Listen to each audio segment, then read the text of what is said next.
Hey, mighty men of God, Joe Martin here with Real Men Connect, where we help good men become great men God's way by finding real answers to real problems in the real world. Welcome to the Real Men Ride Along. As you can see, as I'm bundled up in my coat and two coats I have on right now, that means it's freezing cold at the time of me shooting this video. I don't know when you're going to see it, but I want to make this video quick. I'm running a few errands. I just finished from working out. That's why I'm wearing all these coats now from sweating, making sure I don't catch a cold or something. But I wanted to shoot a quick video for you because I was listening to a sermon. It's a series on relationships. And it was a husband and wife duo. I'm sorry I can't remember their names. But it was a really good series. But they were having a panel discussion in which the wife and the pastor, the husband, they were talking about women's needs and men's needs. And guys, we've heard it all before because we've read several books. If you read The Love Languages, you've read Love and Respect. There's a lot of different books, great books on there about marriage. But the wife of the pastor brought up one particular point about learning how to empathize with your wife as husbands. Learning how to empathize with our wives as husbands. And basically what she was referring to is that, and guys, you've heard this before, as men, we are problem solvers. We are goal achievers. When we see something, we want to see it, conquer it, and destroy it, or conquer it, or overcome it. So typically when women come to us with their problems, especially our wives, and they dump something on us, whether it be a problem they have at work, or with the children, or with another friend or something, our default response is typically to respond by providing an answer and a solution.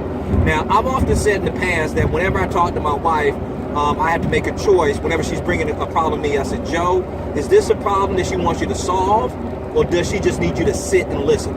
Sit or solve. And sometimes I'm so clueless, I have to ask her, is this something you want me to solve, or is this something that you just want me to sit and listen? And she would tell me. Now, that's a good way. But this wife said something that really piqued my interest, and I'm going to use it, and I want you guys to use it too. I'm going to have to work on it because I need to exercise this new muscle she's asking us to exercise.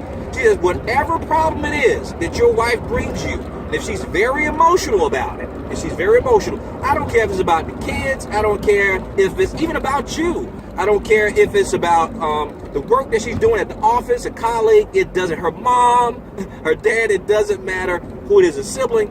But when she comes to you with their problem, here's the key phrase that this wife told us that we should adopt as husbands, as men. And then I'm going to dissect what she said, why the phrase is so powerful. And here's the phrase. Wait for it. Here it comes. Whenever she gives you the problem, your response is this.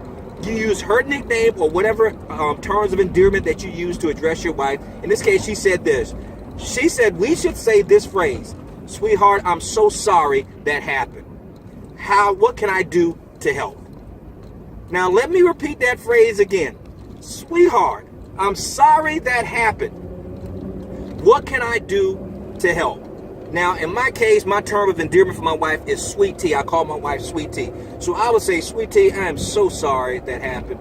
What can I do to help? Now, as simple as that phrase sounds, let me tell you why it is so powerful. She broke it down. This one I got the aha moment. Now, the reason I say I have to work at this, because typically the words, I'm sorry about what you're going through, typically does not come to mind for me. I'm not that kind of guy, but I need to develop those empathy skills. And maybe some of you, it comes off your tongue very easily. But typically, I'm like the typical man, I want to solve the problem. But she says, when you use the phrase, when you start with, I'm sorry, she said, what, first of all, she said, let's start with the term of endearment. When you say sweetheart, in my case, Sweet Tea, she says, that fulfills your wife's need for affection. Now, check this out.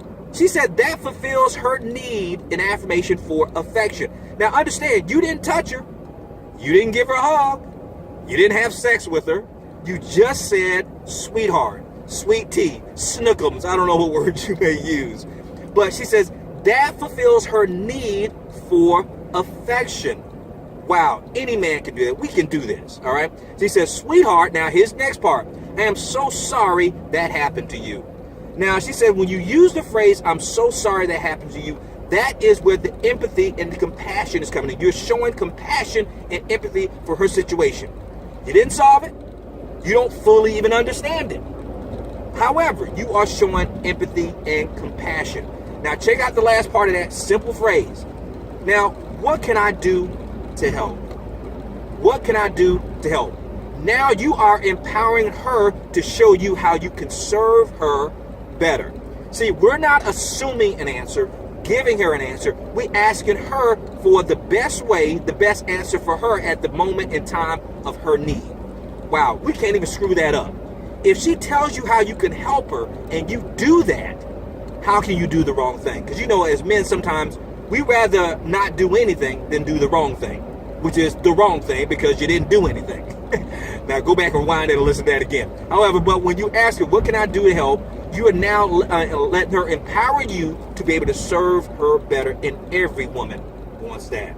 Guys, I'm hoping that this blessed you, because it's truly, surely blessed me, and I am going to put this in action. And guys, please share this video with another man who may be struggling right now with learning how to empathize and show compassion and affection and communicate effectively with his wife. Remember, we're males by birth, but we are men by choice. So remember, each and every day you must choose to be the man God called and created you to be, because a male is a terrible, terrible thing to waste. So until next time, stay strong, be blessed, and as always, stay in God's grip. Talk to you soon.